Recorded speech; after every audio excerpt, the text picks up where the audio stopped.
Monsieur le recteur de l'université officielle de Mbuji-Mayi, messieurs, dames de la presse, bonsoir.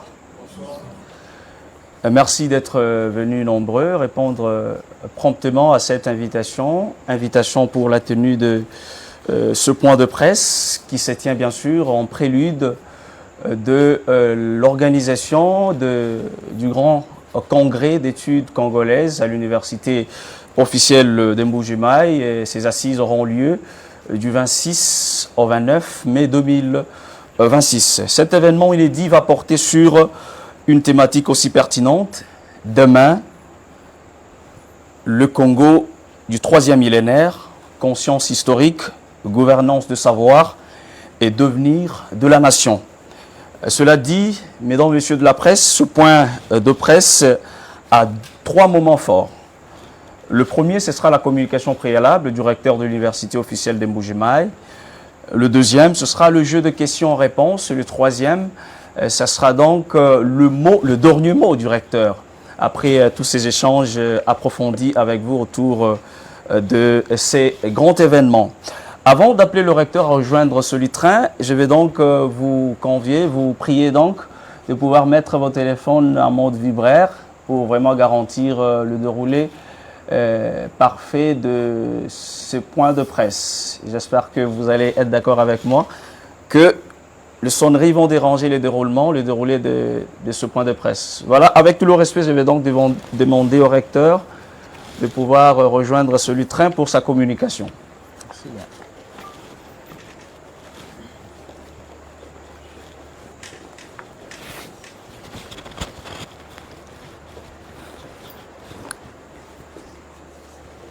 Mesdames et messieurs, je vous salue et à la suite de ce que le responsable de notre cellule de communication a dit, je vous remercie d'être venus nombreux répondre à notre invitation. Demain, le Congo du 3e millénaire, conscience historique, gouvernance de savoir et devenir national, tel est le thème du premier congrès d'études congolaises qui se tiendra du 26 au 29 mai 2026 à l'université officielle de Mbuji-Mayi au Kasai oriental.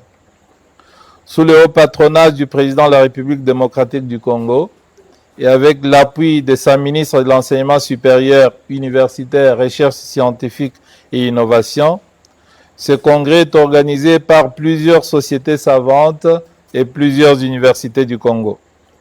L'Institut congolais d'études avancées, ICA, l'Académie congolaise des sciences, ACOS, la Société des historiens du Congo, SOICO, l'Université de Kinshasa, UNIKIN, l'Université de Lubumbashi, UNILU, l'Université de Kisangani, UNIKIS, l'Université pédagogique nationale, UPEN, l'Université des sciences de l'information et de la communication, UNISIC, l'Université catholique du Congo, UCC, l'Université protestante du Congo, UPC, et l'Université officielle de Mbuji-Mayi, UEM, l'hôte du Congrès. Pour reprendre certains des termes utilisés par les organisateurs dans leur note conceptuelle, dans leur appel à communication et dans certains de leurs documents, ce premier congrès d'études congolaises se propose d'amorcer un débat de fond sur le développement du Congo et son rayonnement au cœur de l'Afrique, avec pour finalité la production des matériaux nécessaires pour l'élaboration d'un projet de plan décennal du développement de la République démocratique du Congo. Selon eux, le concept d'études congolaises se réfère à cet effort de concentration de tous les savoirs et méthodologies disponibles sur l'unique objectif, la renaissance du Congo et la promotion de son peuple.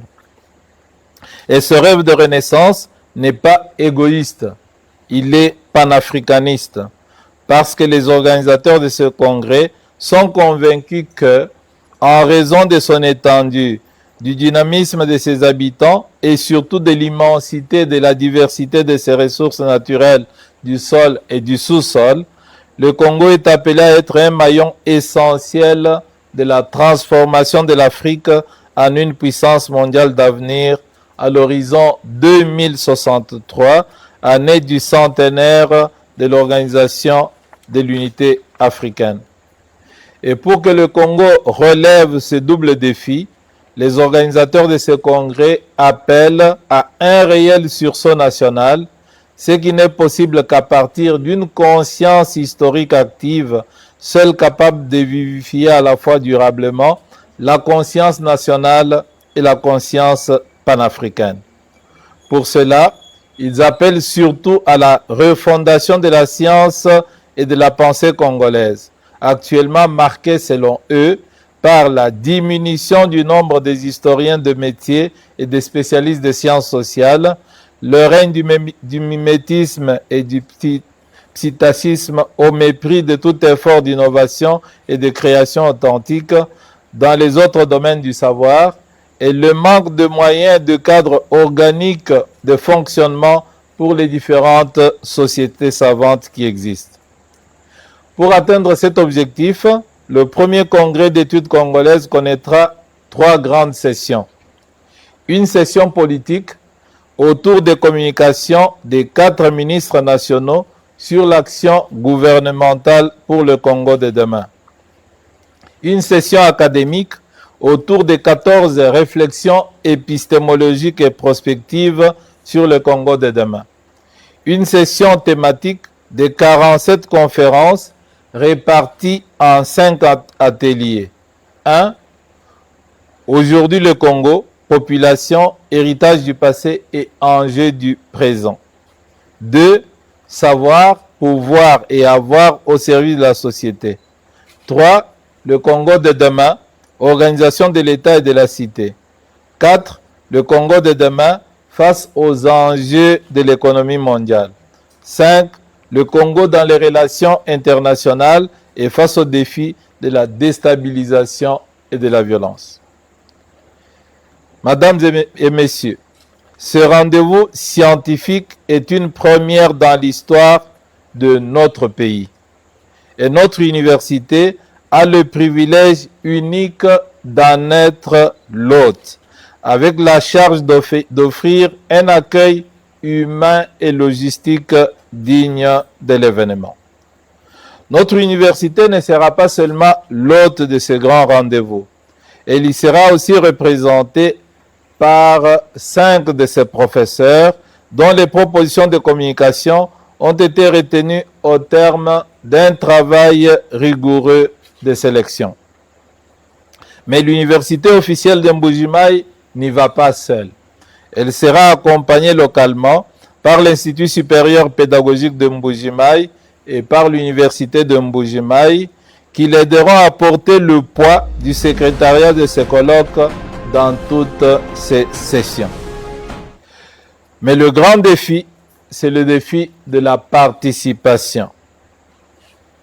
Le colloque, le grand congrès aura lieu chez nous et il est indiqué que les membres de notre communauté, la communauté universitaire, la communauté des chercheurs, puissent y prendre massivement part. Prendre part aux sessions en plénière, prendre part aux travaux en atelier. Ce congrès sera aussi l'occasion de rendre hommage à l'un des fils dignes du Kasaï, le savant, philosophe, écrivain Mudimbe Valentin. Il sera honoré ici, chez lui, dans son Kasaï. Il est donc indiqué que nous puissions tous nous mobiliser pour que cette manifestation soit une réussite. La presse de Mbuji-Mayi, qui va être la presse sur terrain, est aussi invitée à y prendre part de manière professionnelle.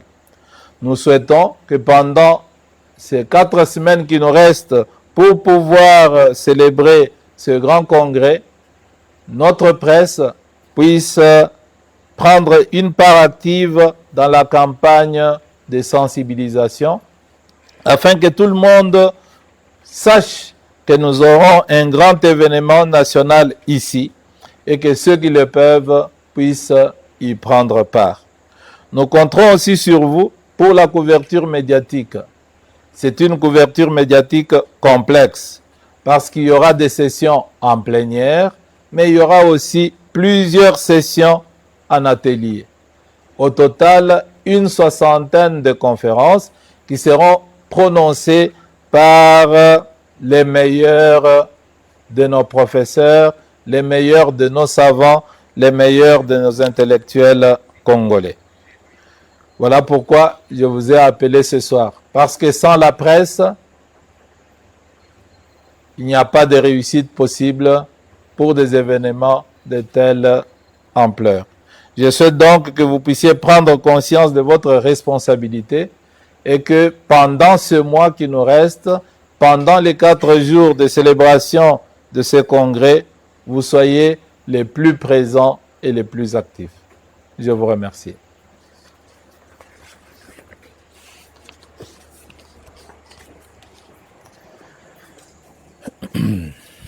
Voilà, merci beaucoup, Monsieur le Recteur, pour cette communication limpide et claire. Nous allons donc cette fois-ci passer à une autre étape de ce point de presse, le jeu des questions-réponses. Vous avez suivi ce briefing par rapport à ces grands événements, à cet événement inédit qui va se tenir pour la première fois au Kasaï oriental. C'est le premier congrès d'études congolaises et ça se tient au Kasaï oriental, et particulièrement l'Université officielle de Mbuji-Mayi, ce qui est un grand honneur fait à cette région. Grand événement, réflexions qui seront donc faites autour de la question, de la problématique fixée. Mesdames et messieurs de la presse, c'est à vous la parole maintenant. Si vous avez une question, vous levez votre main, vous avancez jusque devant ce train, vous posez votre question, vous ne tenez pas un autre point de presse. Moïse?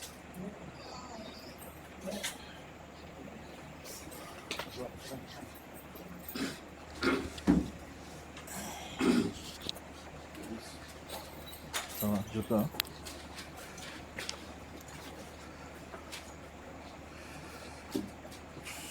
Moïse Chilengi Maoja, Top Congo. Monsieur le recteur, ça sera une première année d'essai, comme vous l'avez dit, l'organisation d'un congrès qui sera entièrement dédié aux études congolaises. Et l'Université officielle de Mbuji-Mayi a ce privilège d'être l'hôte de ces grands rendez-vous scientifiques. Ma première question, pourquoi ce rendez-vous scientifique arrive-t-il aujourd'hui et à quels enjeux du pays entend-il répondre? C'est la première question. La deuxième question, comme vous l'avez évoqué dans votre discours introductif, ça sera un rendez-vous qui réunira notamment plusieurs penseurs, plusieurs intellectuels, au-delà des échanges académiques.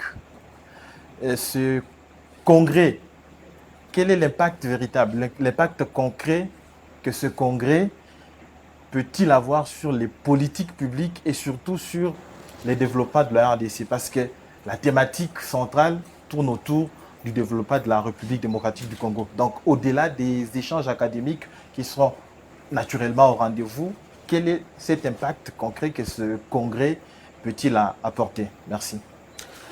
Merci beaucoup, Moïse Chilengi. Jean-Baptiste Kabea, pouvez-vous avancer?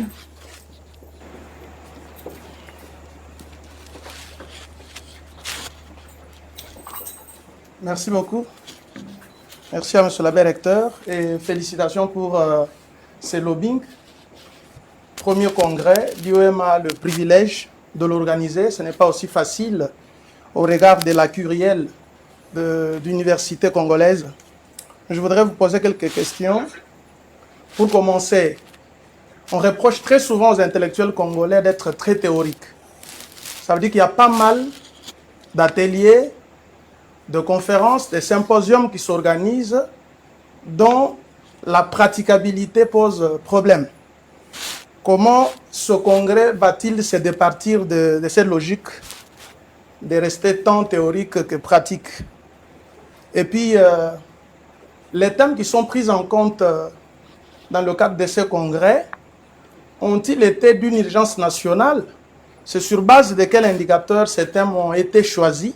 Est-ce qu'il n'y en avait pas-il d'autres qu'il fallait prendre en compte? Pour citer, on sait très souvent que les scientifiques parlent un peu en s'appuyant régulièrement sur un certain jargonnage qui est totalement scientifique et que la population a parfois du mal à accéder facilement aux messages scientifiques. Comment ce congrès va-t-il adapter la recevabilité de ces contenus ou de ces résultats, je dirais, aux langues nationales congolaises? Je vous remercie. Merci Jean-Baptiste. Le micro. Gédéon Kabamba.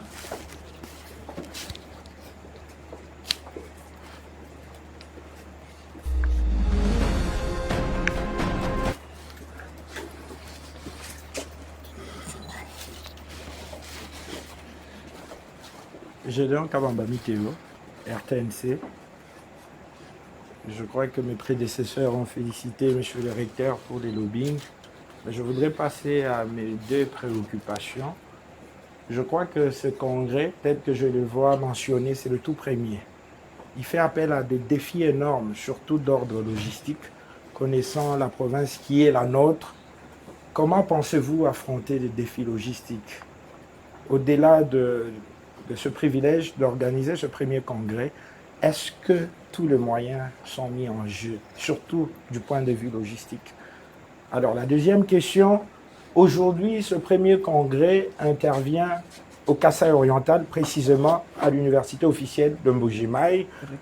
Vous êtes sans ignorer que plusieurs langues se délient dans l'opinion, et même beaucoup plus avec les politiques qui ont pensé que l'intérêt accordé à la construction de cette université serait du gaspillage par rapport aux priorités qu'ils estiment être ou qui devaient primer pour la province du Kasaï oriental. Je voudrais aller directement, sans pourtant mâcher le mot, vous le savez, il y a un acteur politique majeur qui est intervenu. Il s'agit de l'opposant congolais Jean-Marc Kaboun, qui a, sans mâcher le mot, attaqué la construction de cette université. Vous pensez que ce congrès vient répondre directement ou indirectement à ce que lui pensait être un gaspillage, ou vous-même qui êtes gestionnaire direct de cette université, par rapport à ce propos? Est-ce qu'il y a lieu de rétorquer, ou alors le congrès lui-même est une solution à ce qui était une préoccupation peut-être mal agencée ou bien agencée? Je dis et je vous remercie. Merci beaucoup Gédéon. Le micro. On prend la dernière personne pour cette première série de questions. Oui, Fabrice.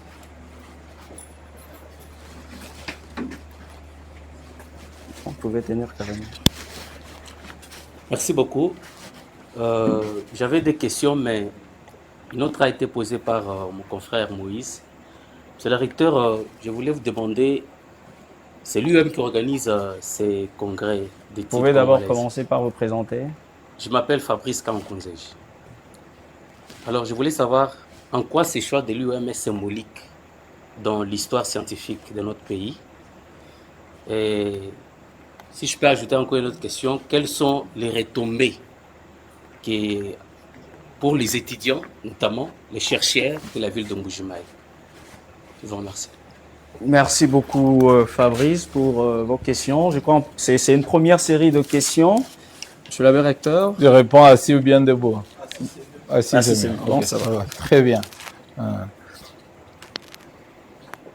Vous permettrez que je commence par la question en principe à laquelle je ne devais pas répondre.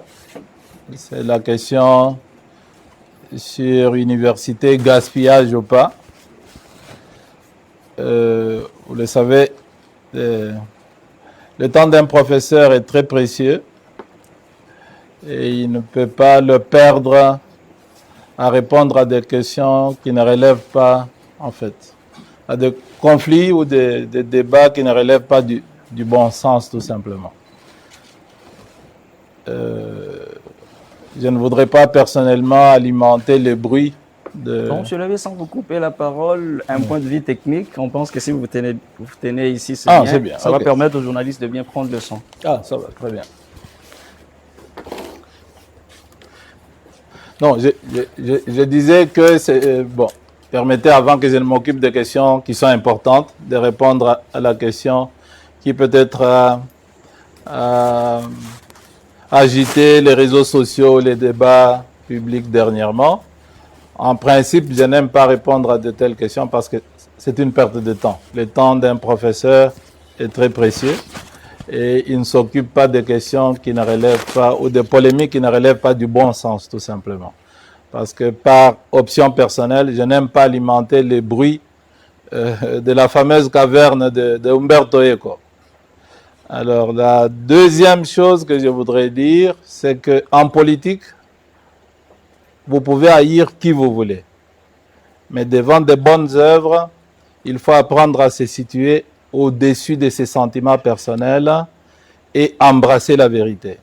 Il y a donc des bonnes œuvres qui s'imposent, même quand vous n'aimez pas quelqu'un. Donc, qu'on apprenne à séparer ses sentiments personnels de l'appréciation que l'on porte sur des œuvres qui sont bonnes. La troisième chose que je peux dire, c'est vraiment féliciter le président de la République, lui dire merci. Je l'ai déjà fait publiquement lors de l'inauguration de cette université le 6 octobre. Je l'ai fait en privé lorsqu'on visitait avec lui. Et il ne le fait pas qu'ici, il le fait dans l'ensemble du Congo. Pourquoi? Parce que les grandes nations se construisent à l'ombre de leurs écoles, de leurs universités et de leurs centres de recherche. Il n'y a pas de grandes nations qui se construisent en dehors de ça. L'agriculture, les champs, l'élevage, la pêche, si ce n'est pas porté par l'école, par l'université, par la recherche, ça ne mène nulle part. Alors devant le programme, par exemple, de l'école gratuite, devant ce programme de modernisation des universités au Congo, depuis que les Belges sont partis, nous devons plutôt applaudir et accompagner. Donc, permettez que je n'entre pas dans des considérations qui font perdre du temps et qui alimentent tout simplement les bruits de la caverne d'Umberto Eco. Alors, pour ce qui est des enjeux de ce congrès, le Congo est un pays très riche. Ressources humaines, ressources culturelles, ressources matérielles, du sol et du sous-sol. Mais le Congo, c'est aussi l'un des pays les plus pauvres au monde, où la population vit dans des circonstances, dans des conditions pénibles. C'est quand même un paradoxe. Et ce n'est pas aujourd'hui que les universités y pensent. Mais pour la première fois, il y a une mobilisation de toutes les grandes universités du Congo. Kinshasa, UPEN. À Kinshasa, on a donc l'UNIKIN, on a l'UPEN, on a l'UPC, on a l'UCC. Kisangani est ici. L'université de Lubumbashi est ici.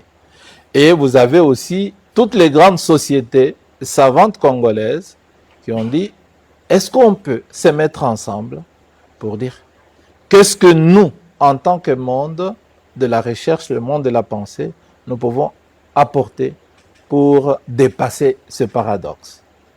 Et donc là, c'est très important. Nous devons toujours, dans l'histoire des peuples, on doit s'arrêter pour réfléchir, pour trouver des solutions aux problèmes qui se posent à nous. Quel est l'impact concret? Écoutez, moi, je ne suis pas un prophète pour savoir qu'est-ce qui sera dit par chacun. Je sais ce que moi je dirais. Je vais intervenir, j'ai une conférence. Je sais ce que je dirai. Je ne sais pas ce que les autres diront. Et je ne peux pas prévoir des résultats. Mais je compte quand même sur la bonne volonté de tous ces acteurs. Il y a une soixantaine de grands professeurs, des grands noms que vous connaissez, qui vont se réunir ici et qui vont travailler. Et nous ne sommes pas des spectateurs. Il y aura des travaux dans des ateliers où nous suivrons des conférences et nous prendrons part au débat. Et donc, ce congrès, ce n'est pas un congrès des professeurs qui viennent d'ailleurs pour, je ne sais pas quoi, apporter des solutions qui viennent. Non, non, c'est un moment de réflexion qui nous engage tous, qui engage tous ceux qui vont devoir participer. On reproche aux intellectuels congolais d'être parfois théoriques, comment ils vont le faire. Donc, n'anticipons pas, on va voir les réflexions qui seront faites. Dans le mot que j'ai indiqué, dans la petite introduction, il y a cette conscience pour dire nous devons être à la hauteur de la mission qui est la nôtre dans l'édification de notre nation. Attendons donc, nous jugerons à la fin. Alors, est-ce que ça sera accessible à la population? Mais c'est pourquoi je vous ai convoqué, c'est pourquoi je vous ai invité. C'est vous, les spécialistes de la parole, qu'on peut adresser à tout le monde et que tout le monde peut comprendre. C'est pourquoi on a voulu compter avec vous. Il y a donc 1 mois pour nous préparer, 4 jours pour couvrir, donc 26, 27, 28, 29, nous serons ici pour couvrir. C'est donc vous qui ferez ce travail-là pour que ce qui est peut-être compliqué soit suivi par tout le monde. Donc, c'est pourquoi la presse est très importante. Votre mission, justement, c'est d'être ces intermédiaires qui rendent accessibles des choses qui peuvent paraître relevées, je ne sais pas moi, de l'ésotérisme, alors que ça ne relève pas de l'ésotérisme. Il y a un langage adapté, bien entendu, mais les questions qui vont être abordées ici, ce sont des questions des principes, des questions d'épistémologie, des questions de prospective, des questions qui touchent à différents domaines de la vie du Congolais. Donc, rien ne va échapper. Les 5 ateliers, tels que je les ai présentés, embrassent toute la vie nationale. Et donc, ça ne va pas être des discours, si je peux dire, des laboratoires qui planeraient quelque part là-bas, c'est pas moi, au 7e ciel, mais ça va être des discours qui partent des faits réels. Et je peux vous le dire, ma propre conférence, qui est retenue comme l'une des conférences académiques en plénière, sera une conférence qui aborde des faits réels. Qui propose des solutions réelles. Alors, c'est le défi de rendre accessible le congrès. Il est entre vos mains. Il est au bout de vous. Il est dans vos micros, dans les écrans de vos moyens de communication, dans les ondes de vos différentes maisons de communication. Alors, les défis logistiques, l'université officielle de Mbuji-Mayi va être à sa 4e expérience d'organisation d'un colloque. C'est vrai qu'on en a déjà organisé 3 qui ont eu une certaine taille, pas seulement régionale. On a eu des gens qui sont venus de tout le Congo. On a eu des gens qui sont venus d'en dehors d'Afrique pour prendre part au colloque que l'université officielle de Mbuji-Mayi a organisé. Mais n'oubliez pas, fin 2023, en décembre 2023, nous avons organisé ici à Mbuji-Mayi la 46e session de tous les recteurs du Congo. Et donc l'université officielle de Mbuji-Mayi a déjà l'expérience de tels événements. Donc ça ne tombe pas je ne sais pas moi d'où. Donc nous avons quand même une expérience. Et ceux qui avaient été ici, qui ont participé à l'organisation de la 46e session de tous les recteurs du Congo, donc du conseil d'administration de tous des universités congolaises, ont quand même apprécié ce qui a été fait. Ils ont découvert Mbuji-Mayi. Est-ce que Mbuji-Mayi peut accueillir 70 conférenciers qui viennent du Congo? Oui, il y a une capacité hôtelière pour le faire. Est-ce que Mbuji-Mayi a des moyens de transport? Oui, nous avons parmi les plus belles routes du Congo aujourd'hui, nous en avons sur place en Mbuji-Mayi. Donc, du point de vue de la capacité d'accueillir, nous en avons les moyens. Ça va se tenir où? À l'université officielle de Mbuji-Mayi, qui est l'un des meilleurs cadres aujourd'hui pour de tels événements. Donc, nous occuperons nos 2 amphithéâtres, nous occuperons aussi des auditoires où vont se dérouler les différents ateliers. Donc, du point de vue des infrastructures, notre ville est à la hauteur. Couverture médiatique, je pense que vous ne me direz pas que vous n'êtes pas à la hauteur de la charge. Donc, tous les grands médias sont représentés ici et c'est des médias animés par des jeunes et des jeunes dynamiques, des jeunes qui parviennent à se créer de l'espace dans ce monde où il y a beaucoup d'acteurs. Alors, il y a la question d'argent, les budgets. L'Université officielle de Mbuji-Mayi consacre à ce congrès ce qu'elle aurait dû dépenser pour le colloque. Ce qui veut dire que notre université prend en charge 50% du de ce congrès. Le reste est apporté par les autres universités. Les autres universités prennent en charge leurs conférenciers pour ce qui est de leurs billets de déplacement. Donc, c'est déjà pris en charge. Pour que ça ne pèse pas trop, cette organisation, l'habitude ici chez nous, qui n'est pas une habitude internationale, c'est de payer des conférenciers. Quand quelqu'un prononce une conférence, généralement au Congo, il attend qu'on lui donne de l'argent. Ailleurs, personnellement, quand je suis invité, on me paye mon billet, on me loge et on me dit merci après la conférence.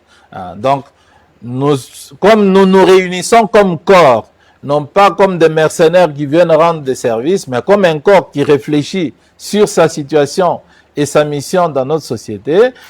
Et donc, on a tous renoncé à cette exigence-là. Vous vous imaginez, si on donnait à plus de 60 conférenciers une prime de conférence, ça alourdirait vraiment les budgets.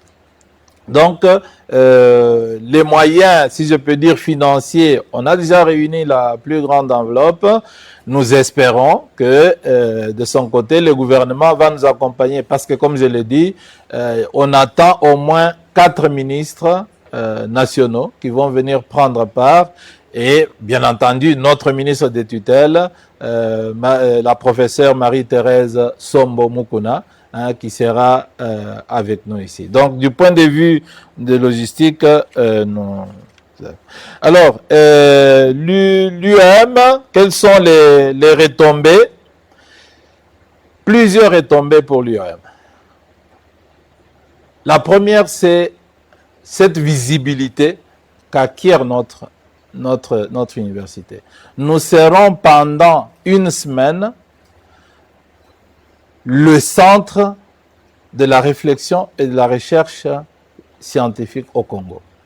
Et pour une petite université qui a commencé dans les conditions que vous connaissez, c'est vraiment un moment de visibilité sociale, médiatique unique dont nous ne pouvons pas, que nous ne pouvons pas négliger. Donc, ça c'est la plus grande retombée.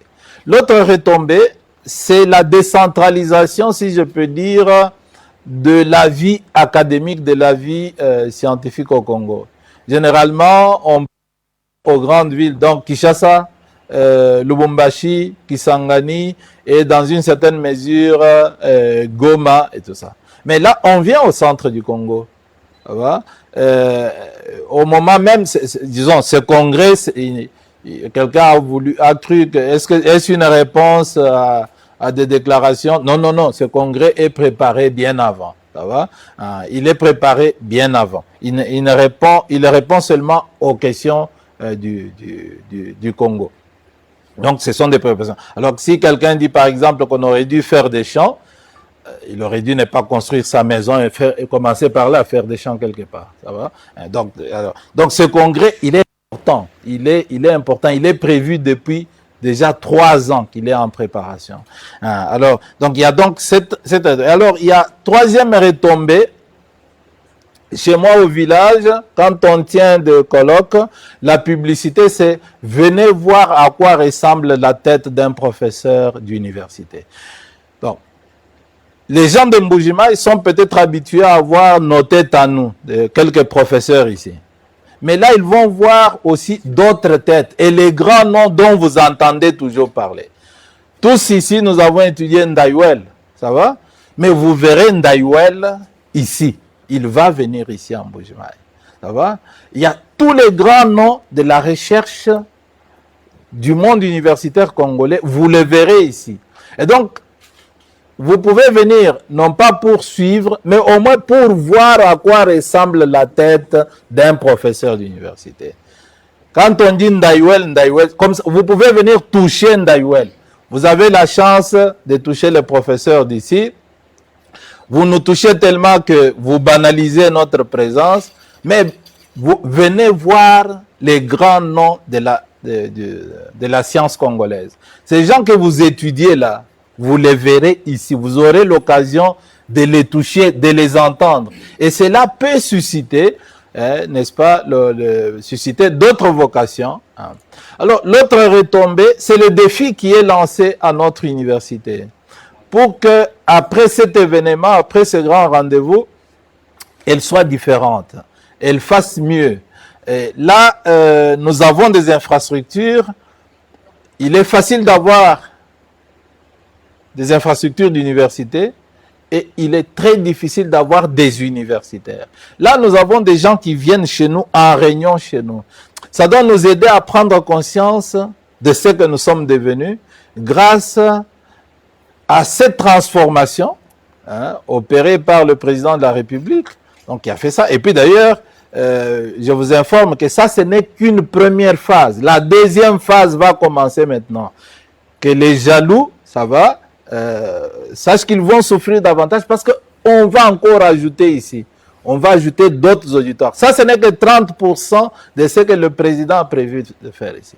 Donc, il y aura de nouveaux auditoires, il y aura un grand centre de recherche ici avec plusieurs laboratoires, il y aura des bâtiments administratifs, il y aura des cliniques universitaires. Celles que nous avons là, elles vont être cassées. On va nous faire de nouvelles cliniques universitaires avec tous les laboratoires avancés de recherche que nous-mêmes nous avons conçus et que nous avons proposés. Donc, il y a plusieurs choses qui vont se faire ici. Mais pas seulement ici au Kasaï, c'est dans l'ensemble du pays que c'est en train de se faire. Donc, en termes de retombées, il y en a plusieurs. Voilà donc ce que je peux vous dire. J'espère avoir répondu à toutes vos préoccupations. Si je n'ai pas été clair, on reviendra là-dessus.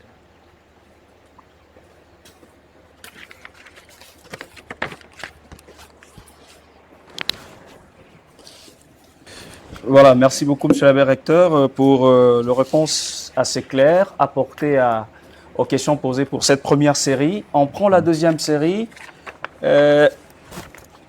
Jonathan Madika.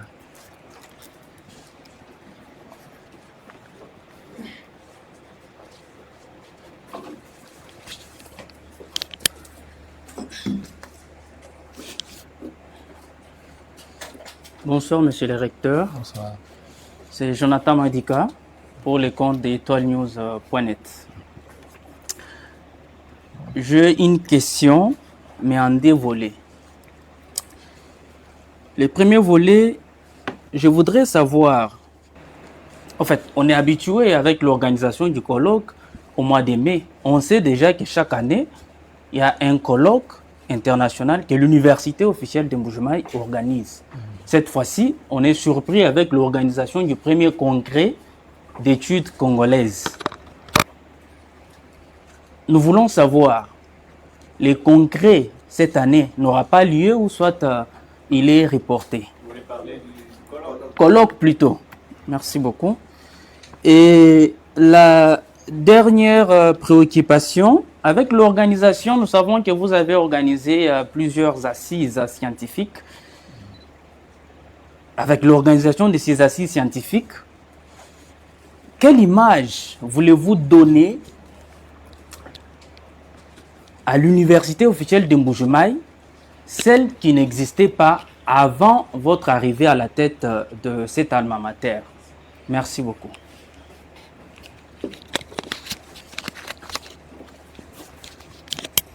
Merci, Jonathan.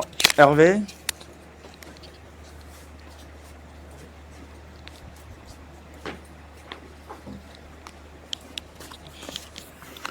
Bonsoir, monsieur l'abbé recteur. Hervé Boukassa.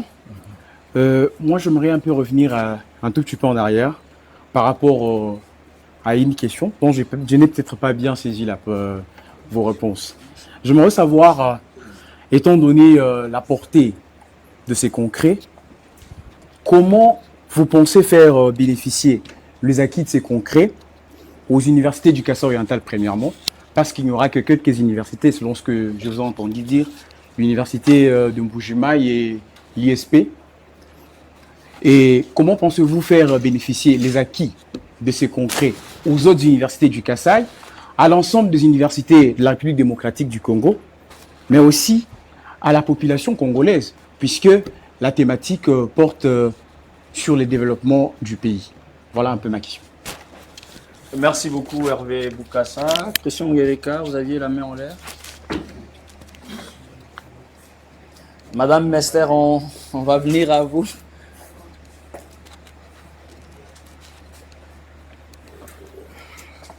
Merci beaucoup Lewis. Christian Nguereka pour le compte de CongoActu.net. Mes questions ont été largement balayées. Mais moi, j'ai une toute petite question qui me reste. C'est au niveau du casting, monsieur le recteur. Comment vous justifiez le choix des orateurs ou des intervenants? Comment cela s'est-il passé? Si vous pouvez nous donner quelques explications. Merci. Merci Christian. Madame Esther.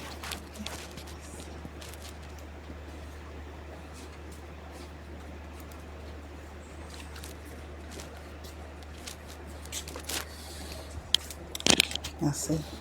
Bonsoir, monsieur le recteur. Bonsoir. Oui, merci beaucoup et félicitations pour le congrès qui va se tenir ici chez nous.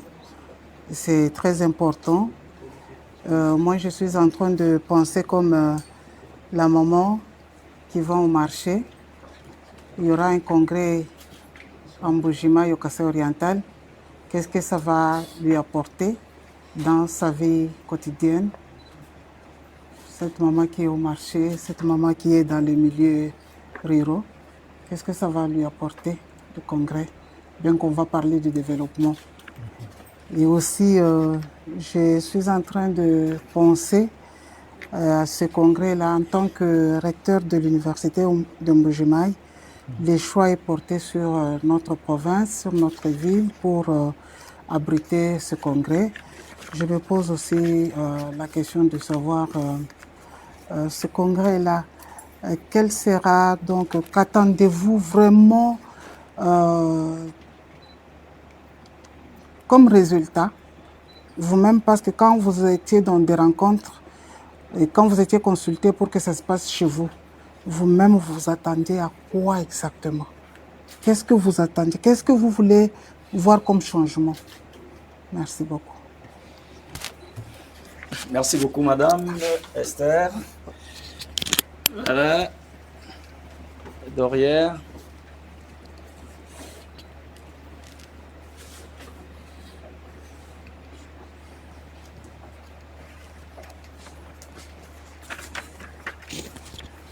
Oui, monsieur l'abbé recteur, c'est Oui. Paulin Kassonga de la radio Buenamuntu.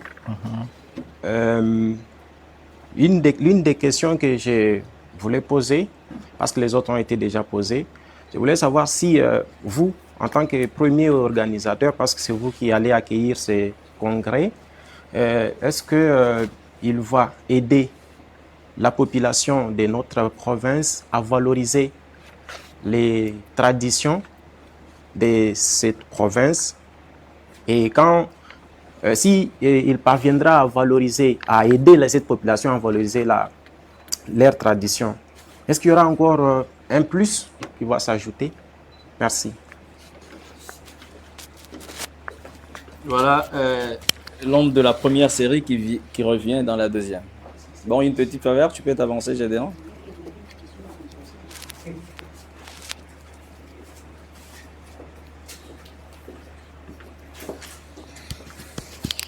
Merci. Je reviens parce que j'ai deux petites préoccupations. Je voudrais d'abord poser une question qui taraude mon esprit. Je vois là se mentionner sous le haut patronage du président de la République, c'est très riche déjà, mais pourquoi l'université à elle seule va porter 50% du budget? C'est sous le haut patronage du président de la République. Pourquoi? Et aussi, quand nous regardons, il y a plusieurs universités qui entrent en jeu pourquoi l'université à elle seule va prendre ces budgets assez larges? Et aussi, ici, je vous pose cette question en votre casquette de président de COP7. Je crois que cette initiative, au-delà d'être un privilège, une visibilité pour l'université officielle, mais aussi c'est un honneur pour l'entité. Mais sur les éléments de visibilité que nous voyons juste à côté de vous, nous remarquons qu'il y a des universités qui sont impliquées dans l'organisation et pourtant les universités que vous avez énumérées dans votre entité, notamment l'USP, l'université de Mbuji-Mayi, ne figurent pas là. Et pourtant, ça serait aussi un honneur. Est-ce que c'est par le simple fait que ces universités vont jouer le rôle du secrétariat, qu'elles ont été omises, ou c'est par inadvertance, où il y a lieu de peut-être ajouter, c'est aussi une visibilité, parce que vous avez parlé de la visibilité de l'université, mais là, il s'agit aussi de la visibilité de l'espace. Je dis et je vous remercie. Merci beaucoup, Jette Véran, pour ces questions pertinentes. Monsieur l'abbé recteur, je crois que s'il n'y a pas une autre main en l'air, on passe donc à l'étape de réponse. Monsieur l'abbé recteur. Oui.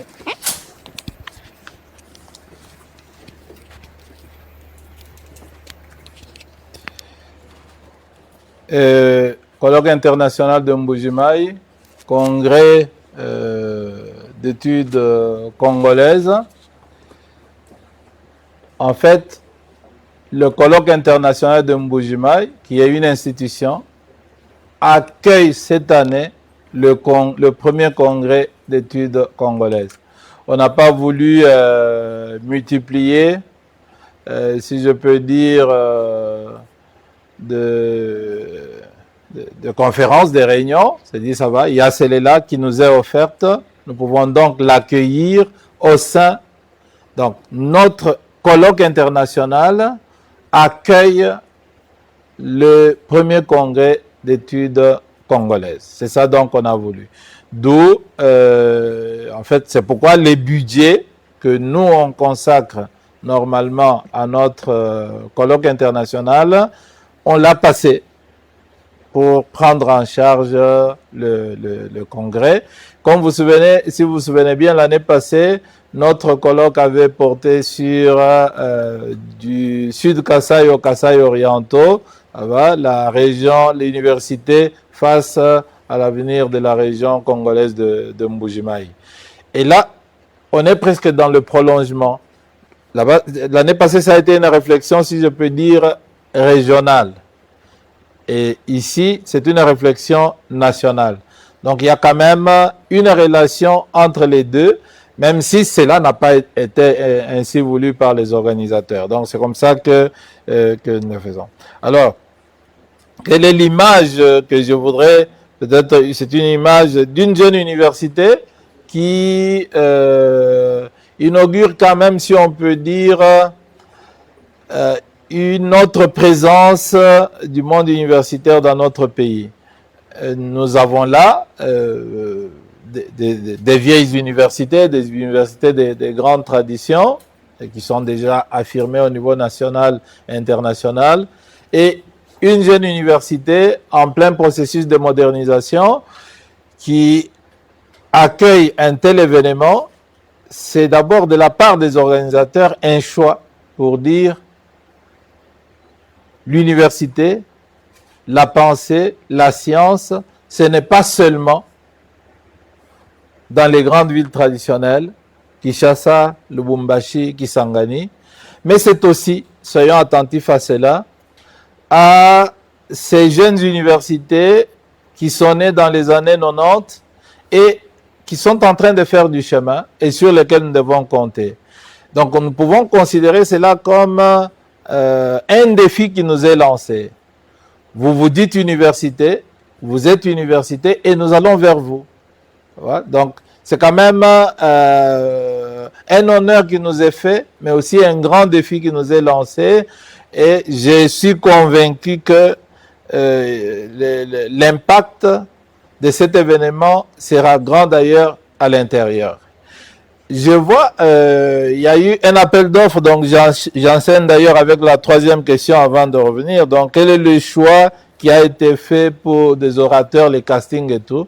Non, c'est-à-dire, les organisateurs avaient fait un appel à communication au niveau international et national.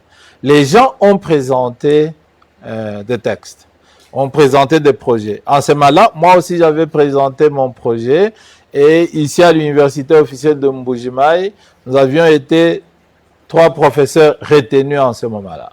Le professeur Richard Mukendi Bunana, le professeur Paul Mbikaï et moi-même. Donc communication avait déjà été donc retenu. Et lorsqu'il a été question que ça se célèbre ici à Mbujimayi, on a donc encore ouvert la fenêtre pour voir si localement, il y avait d'autres professeurs qui voulaient participer avec des thèmes. C'est comme ça que le professeur Chipinda Lazare, sa proposition de communication a été retenue, le professeur Kalomba Nakle et le professeur Kabianakulila Valérie. Donc ça fait quand même 6 professeurs de notre université qui vont intervenir dans le colloque. Il y a eu d'autres offres, ça va, mais qui peut-être étaient déjà prises en charge par des communications antérieurement retenues. Donc on peut dire que sur les 60 conférences qui seront prononcées ici, 10%, ça sera par les fils de terrain. Et la sélection a été faite par un comité technique, dans lequel étaient représentées les différentes institutions. Donc la sélection a été assez rigoureuse. Et donc c'est passé par ce comité-là. Alors maintenant, comment nous allons bénéficier des acquis, comment la population va bénéficier de cela? Je pense que c'est ça le défi que vous allez faire. Pour ce qui est de la population, le défi de communication. Et ce défi de communication, c'est vous qui allez provoquer les intervenants pour qu'ils soient les plus proches possibles. Je souhaite que vous y preniez part de manière active et que chaque conférencier soit, si on peut dire un peu après, harcelé par vous pour qu'il puisse s'exprimer et traduire son message dans un langage accessible à la population. Ceux qui viennent, c'est principalement des Congolais qui parlent au moins l'une des langues nationales. Et comme vous le savez, en Mbujimayi, nous sommes probablement l'une des régions avec une population polyglotte. Vous trouverez facilement en Mbujimayi, à l'exception du Kikongo, vous trouverez en Mbujimayi des gens qui ne sont jamais sortis de Mbujimayi, mais qui vous parlent Swahili, Lingala, le Chiluba, sans aucun problème. Et donc, c'est à vous de provoquer tous ces conférenciers-là pour qu'ils soient un peu plus. Maintenant, quels sont les autres acquis et tout ça? Permettez-moi de vous dire que mon seul souhait, c'est que ce colloque réussisse. Mais c'est vous qui allez évaluer. C'est nous tous qui allons évaluer pour voir. Ils se sont réunis. Ils ont abordé des questions essentielles de l'histoire de la vie de notre pays. Et en quoi cela a-t-il été utile? En quoi cela est-il utile pour nous? Mais cet exercice qui est pionnier dans l'histoire de notre pays, c'est la première fois que ça s'est fait dans ce pays, et ça s'est fait chez nous au Kasaï. Accueillons-le donc avec une attitude plutôt positive, en se disant quelque chose de plus important s'est fait là-bas, et nous allons devoir y prendre part. Alors c'est sous le haut patronage du chef de l'État, et je vous ai dit qu'il y a des ministres du gouvernement qui vont y prendre part. C'est pourquoi, en expliquant, j'ai dit qu'il y aura 3 grandes sessions. Une session politique où certains ministres, dans des domaines stratégiques, vont nous parler du Congo de demain.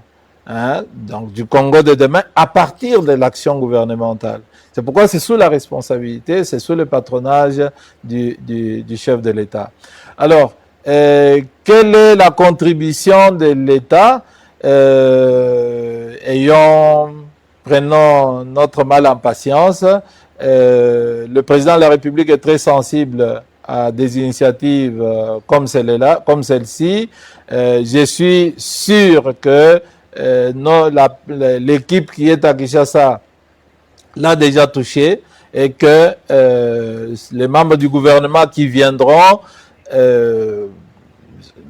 c'est le souhait, c'est que le gouvernement participera très certainement à la prise en charge de ce congrès pour qu'il soit une réussite. Et, on ne peut pas douter de la sensibilité du chef de l'État pour des questions de ce genre. Déjà, nous sommes dans ce cadre qui n'existait pas en 2022. On ne pouvait pas penser qu'un jour, on serait ici. D'ailleurs, ici, il y avait un bâtiment plein de chauves-souris qu'on appelait, je ne sais pas moi, EDAP.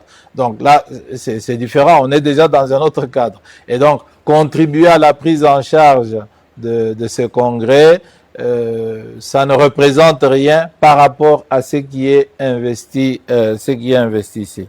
Alors, Maman Esther Ndalafina se préoccupe de la maman vendeuse qui est au marché. Comment faire pour qu'elle puisse... Donc, je vous retourne la balle.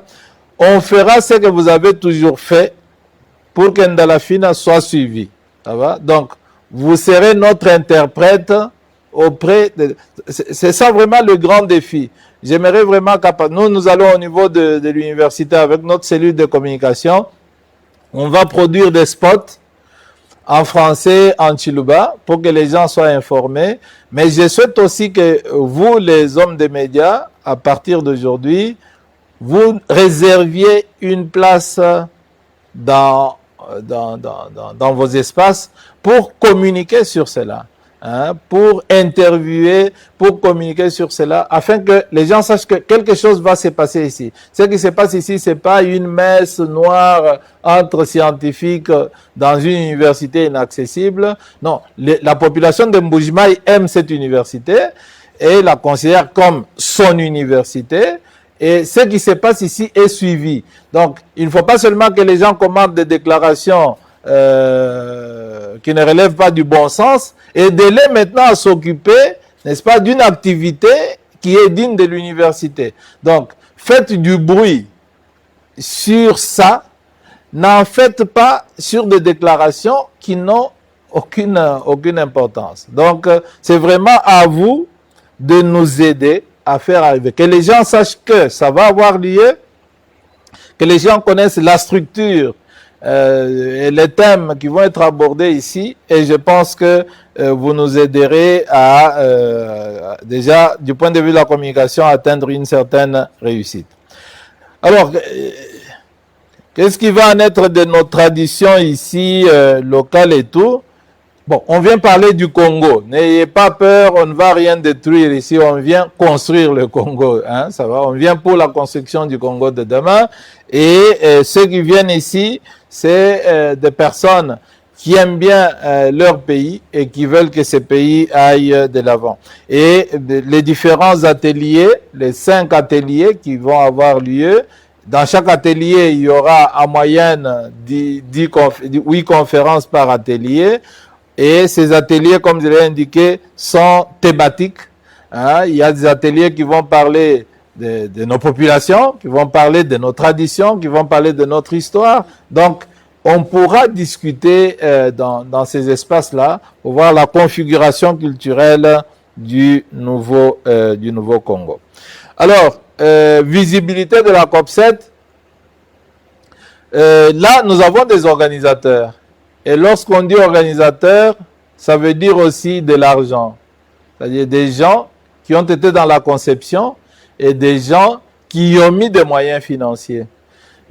Donc, si les gens, je vous ai dit par exemple qu'il y a l'UNIKIS, ces professeurs qui vont venir ici, ils les prennent en charge.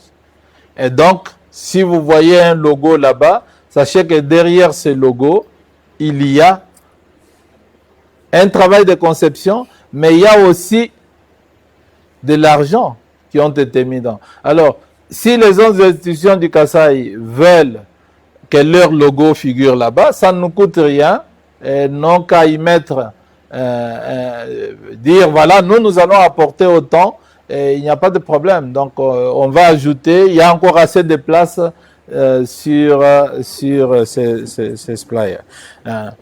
Mais nous avons voulu que ces institutions soient bien présentes. Alors, on a pris l'ISP et l'université de Mbujimaï. Parce que c'est, après l'UEM, ce sont des établissements qui ont quand même des professeurs d'université. Et donc, ça a été le seul critère.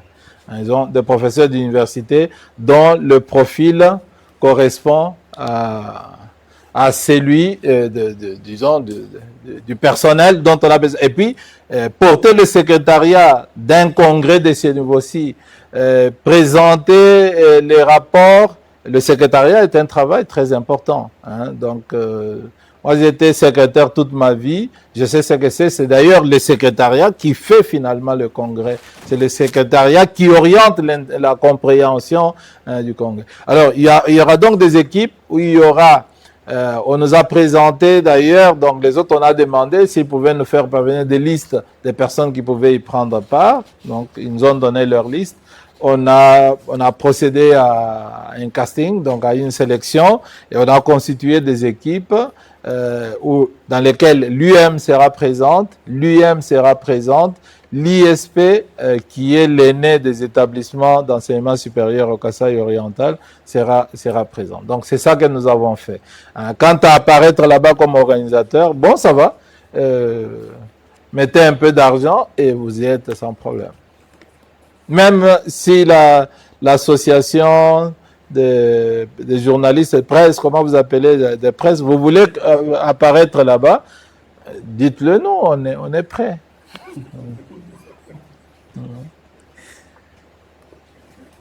Ça va? Voilà.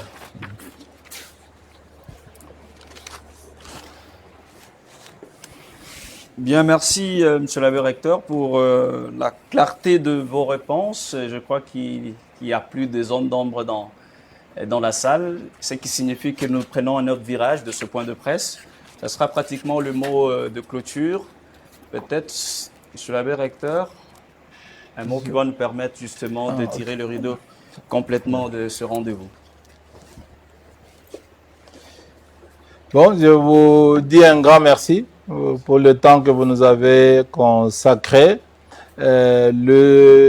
Notre souhait, c'est d'atteindre le plus grand nombre de personnes pour qu'elles soient informées de ces grands rendez-vous.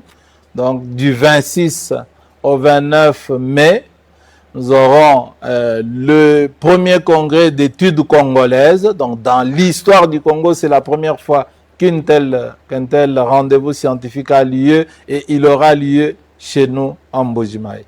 Dites-le en français, dites-le en Chiluba. C'est l'occasion pour vous de forger des concepts, congrès d'études congolaises. Allez-y en Chiluba, dites-le bien pour que les gens comprennent, parce que vous êtes les spécialistes. Nous comptons beaucoup sur vous pour que vous puissiez nous accompagner, parce que sans une bonne communication, cet événement risque de passer comme un fait divers. Nous comptons beaucoup sur la presse locale, c'est vrai. Parmi vous, il y a des représentants des grandes maisons nationales, mais nous comptons aussi beaucoup sur la presse locale pour une communication fructueuse. En tout cas, merci beaucoup.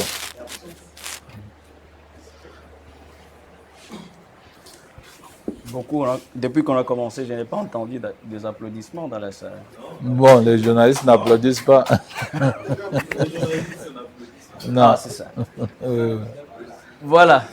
Mesdames et messieurs de la presse, merci beaucoup d'être venus répondre à ce rendez-vous. Nous sommes arrivés complètement à la fin. Et comme M. l'abbé l'a dit, vous êtes nos relais. C'est vous qui allez nous accompagner dans la sensibilisation de la population pour que cet événement complètement inédit soit une réussite. Sans vous, le relais ne sera pas fait. Sans vous, la parole ou la voix du congrès ne sera pas portée au plus loin. Voilà pourquoi nous vous demandons d'être toujours à nos côtés, de nous accompagner à tout moment, parce que ce point de presse n'est que le début des événements, d'une série de beaucoup d'événements. Merci beaucoup à vous pour la disponibilité et nous vous disons à la prochaine. Merci.